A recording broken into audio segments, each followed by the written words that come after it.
Chers membres d'Église et chers amis, bonjour.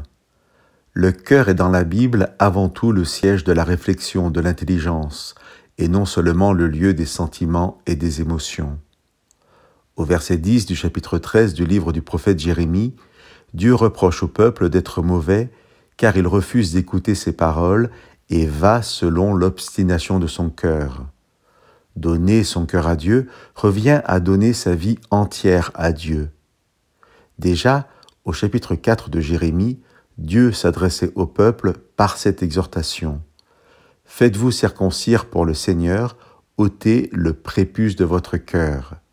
Ôtez ce qui empêche votre cœur d'être entièrement à Dieu. » La circoncision est depuis Abraham le signe de l'alliance entre Dieu et ceux qui le reconnaissent comme tel. Mais de fait, la vraie circoncision ne peut pas être seulement une marque superficielle. Elle doit être l'expression d'un vrai engagement avec Dieu. C'est pourquoi Dieu invite à la circoncision du cœur. Lorsque le prophète Jérémie invite le peuple à ôter les prépuces de leur cœur, il fait écho à une parole de Dieu donnée à Moïse bien avant, où Dieu s'engageait à œuvrer lui-même dans nos vies. Je vous lis le verset 6 du chapitre 30 du livre du Deutéronome.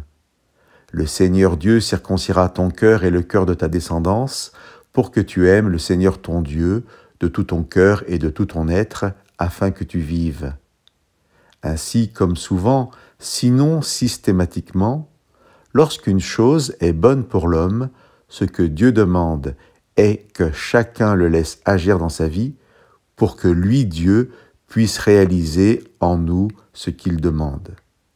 Ainsi, l'exhortation de Jérémie « Faites-vous circoncire pour le Seigneur » doit se comprendre à la lumière du verset 4 de Deutéronome 30 « Le Seigneur Dieu circoncira lui-même ton cœur ».